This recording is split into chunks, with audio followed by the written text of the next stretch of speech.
กันเมืองมื้อนี้พวกเฮาอยากมาสัมภาษณ์เกี่ยวกับปัญหาขี้เหงื่อจะมีความคิดเห็นใดต่อกับปัญหาขี้เหงื่อก็อยากให้ถิ่มเป็นระเบียบมันตามทางที่เหงื่อที่วางไว้ จะมีความรู้สึกแนวใดถ้าเห็นผู้อื่นทิ่มขี้เหงื่อซ่ากับโบงามบันไดนะก็อยากให้ถิ่มตามทางที่เหงื่อที่วางไว้เลย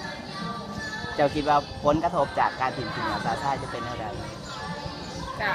เป็นมลพิษต่อสังคมแล้วก็ในโรงเรียนเฮาเนี่ยนะ จะมีวิธีการแนวใดเพื่อบ่ให้จะมีวิธีการใดในการจัดการขี้เหงื่อก็ก่อนอื่นมันก็เริ่มจากตนเองก่อนเนาะบ่ถิ่มขี้เหงื่อสาทรายก็ถิ่มตามทางที่เหงื่อที่วางไว้แหละ และสุดท้ายนี่ก็อยากให้ฝากเกี่ยวกับผู้ที่มาทิ่มขี้เหงื่อซ่าเนี่ย ก็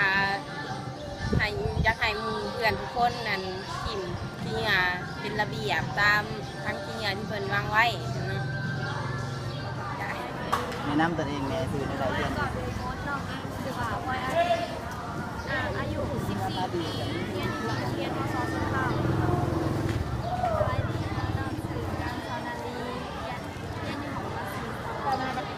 ยังมื้อนี้พวกอ้ายอยากมาสัมภาษณ์เกี่ยวกับปัญหาขี้เหงื่อเนาะ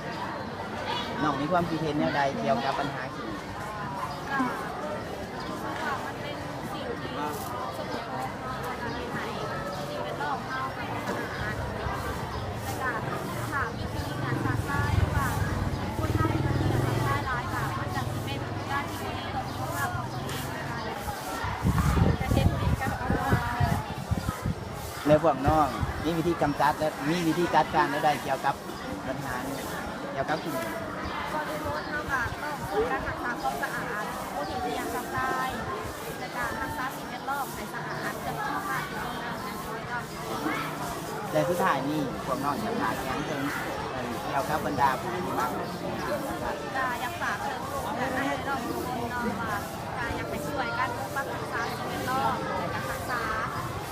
สุขภาพของตนเองให้สะอาดของคนที่เสี่ยงซักได้ ขาดเป็นงูคือกันเนาะ การเก็บเราช่วยกันรักษาความสะอาดโบถิ่นสาทรายถิ่นเล่นเข่งกันใช้ยาง โดยขอบใจ สบายดีค่อยซื้อหมู เรียนอยู่ขนาดไหน คณะศึกษาศาสตร์ สวัสดีข่อยชื่อพยับอยู่คณะศึกษาศาสตร์คือกัน มื่อนี้บางท่านอยากมาสัมภาษณ์เกี่ยวกับปัญหาขี้เหงื่อจะมีความคิดเห็นใดต่อกับปัญหาขี้เหงื่อ อันสำหรับขี้เหงื่อเนาะข่อยคิดว่ามันเป็นสิ่งที่สกปรกถ้าว่าทุกคนบ่รักษาหรือว่ารักษาสภาพแวดล้อมหรือว่าทิ้งขี้เหงื่อซ่าๆเนี่ยมันเป็นสิ่งที่บ่สวยงามสำหรับสถาบันของพวกเรา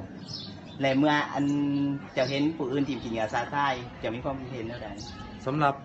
ประเด็นตัวนี้หรือว่าขอตัวนี้เนาะถ้าว่าผู้อื่นทิ้งขี้เหงื่อซ่าๆแบบ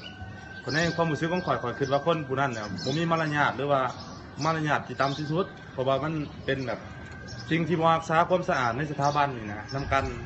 ถาถึงหมู่เพื่อนที่มาถิ่มขี้เหงื่อซ่าเลย สุดท้ายนี่ก็เนาะถ้าว่าผู้ใดหรือว่าไผที่ว่าอยากเป็นคนมีมารยาทแม่นไอ้ทีมขี้เหงื่อใส่กระถางหรือว่าหม่องที่เพิ่นจัดแบ่งไอ้ที่ว่าตัวเป็นรีไซเคิล โดยขอบใจ